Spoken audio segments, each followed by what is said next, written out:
Nita? Bakit? Itaw mo na itong mga baso ha, tsaka itong mga plato dun sa lagayan.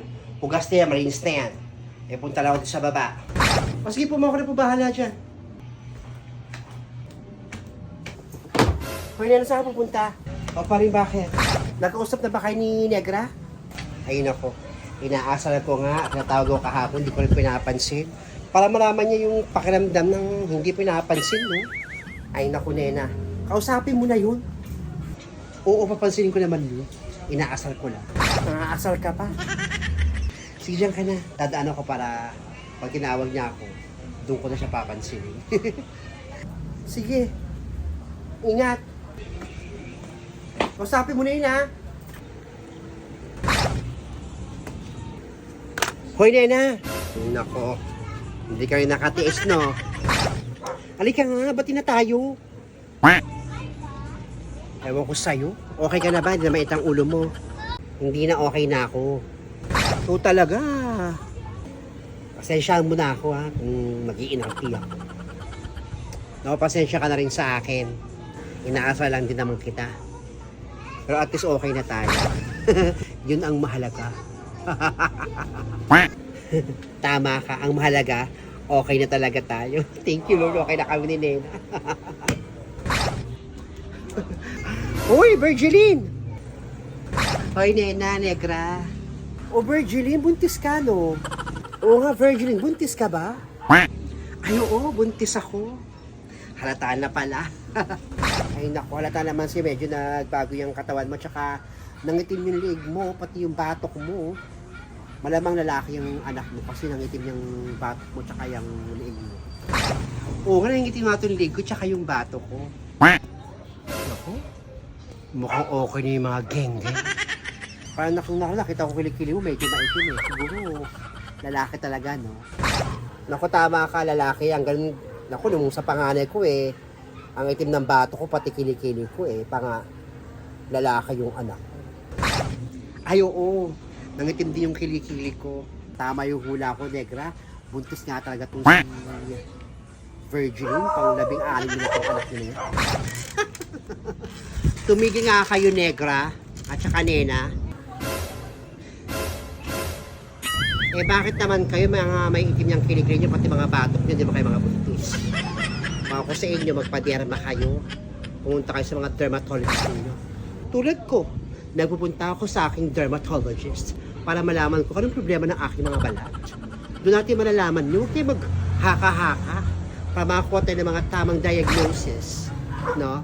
Pumunta tayo sa ating mga dermatologist. Huwag natin isipin yung mga ganyang bagay. Kayo talaga. Nako. O may pala naman to si Telly, di mo kinakausap. Tama kanina. Hindi ba kinakausap sa batan si Telly na to? Basta ako, relax lang ako. O, diba? Okay na kayo? Tama yan. Dapat lagi lang tayong chill. Lagi lang tayong okay. Huwag tayo mga nag-aaway-away. Good night na. Wala nang araw. Gabi na. Tulog na kayo. Tama na yung chismis. Magpadirama para malaman. No? Huwag matakot, huwag mahihiya para malaman natin ang ating sakit sa balat. Kaya kayo. Maligo kasi kayo minsan. O gawin yung araw-araw. Isama yung sa routine ninyo. Yung maligo. May point nga talaga si Feli. Kailangan talaga natin magpa-derma, no?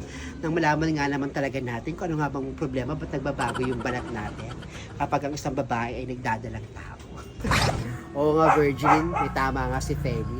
Ewan ko ba't maitim din itong kilikili ko, pati yung batok ko. Kaya nga, tama din si Feli nung mapapatin nga tayo ako sa dermatologist. Sama ka sa akin, magpaano tayo? Magpa-derma tayo para malaman natin kung bakit nang itim itong mga kilikili natin, Negra.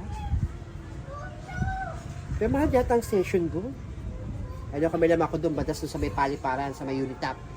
May alam ako mapapaderma tayong dalawa doon. Sumama ka. Minsan lang naman to. Talaga, may alam ka? Oo.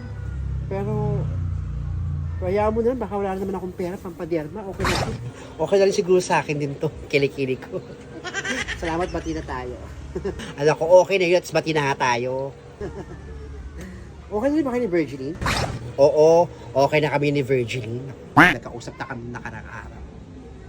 Nagpapansin na kami niyan. Okay lang sa akin kahit magtindahan na siya. Ito mo yung sarili mo, ha? Naku, salamat, Nena. Ingatan ko talaga to kasi pang 16 na to. Yung tindahan mo, Virgilin. Ayun, na-bankrupt na rin yung tindahan. Ha? Bankrupt agad? 2 linggo pa rin, bankrupt ka na? Parang hindi ako mababankrupt. Eh, mga anak ko nagbabantay. Walang paninda, wala ring benta. Ubus, kain ng kain. Tama nga yung hula ni Tering Taga, no? Ilang araw bankrupt yung tindahan mo. Ay nako, buti lang itong tindahan ko na dito yung mga anak ko kaya napapalago ko to. Kaya pag may tubo ako, pinapadala ko dun sa probinsya. O dyan na kayong dalawa. Ingatan mo sarili mo ha, sabi ko sa'yo. Sige, Negra. O sige na. O sige na, Nena. Dahil alam mo kay Faye. O sige ha. Sige, Virgilin, ingat kayo. Naku, salamat. Ingat din kayo. Thank you, Lord. Okay na kami ng mga kapitbahay ko rito. Okay na kami ng mga kaibigan ko. Kaya naman tubig.